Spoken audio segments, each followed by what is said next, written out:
Monsieur le ministre, la parole est à Madame Axelle Lemaire. Merci, Monsieur le Président.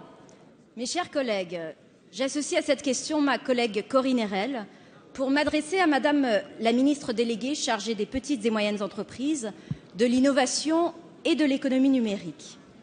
Le Conseil européen qui s'ouvrira demain à Vilnius doit porter pour la première fois sur le numérique. Pourquoi accorder une importance à ce sujet alors que nos jeunes en Europe sont au chômage et que le continent se relève avec peine d'une crise économique gravissime? Eh bien parce que le numérique, ce n'est pas du virtuel, c'est la vraie vie. 2,5 milliards d'individus sont aujourd'hui connectés à Internet.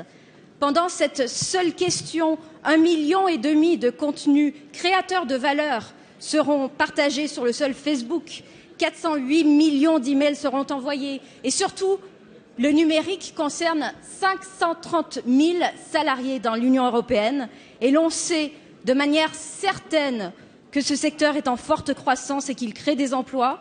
Et l'on sait de manière certaine que le numérique aura un impact sur nos sociétés aussi important que celui qui a eu l'apparition de l'écriture, de l'imprimerie ou la première révolution industrielle. Or, face à ces enjeux, le silence de l'Europe sur ce sujet est angoissant. Souvenez-vous de notre avance, de notre leadership dans les télécoms et les hautes technologies il y a 15 ans. Alcatel, Siemens, Ericsson, Sagem, Philips menaient la danse.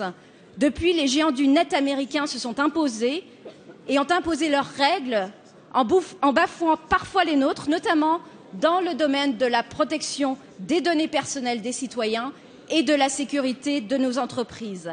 À force de vouloir béatement imposer une libre concurrence qui n'a d'équitable que les apparences, l'Europe est en train de perdre cette bataille. Madame la ministre, pouvez-vous nous présenter la position de la France sur ce sujet? Merci Madame la députée.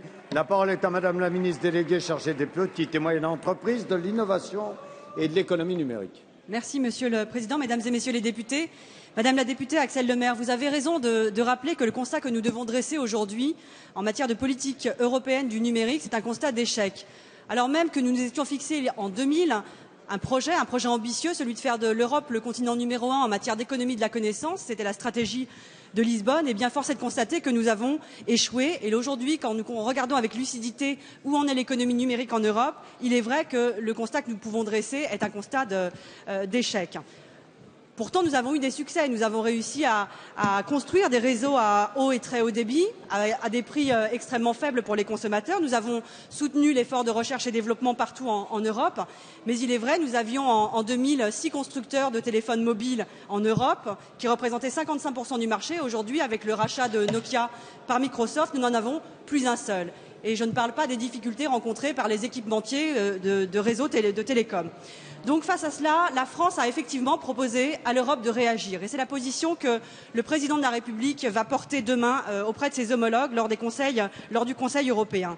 Le fait que nous ayons déjà resitué le débat et centré le débat sur le numérique à l'échelle européenne est une première victoire politique. Parce que vous avez raison, ce sujet n'était pour l'instant pas traité. Il n'avait pas été traité par la précédente majorité.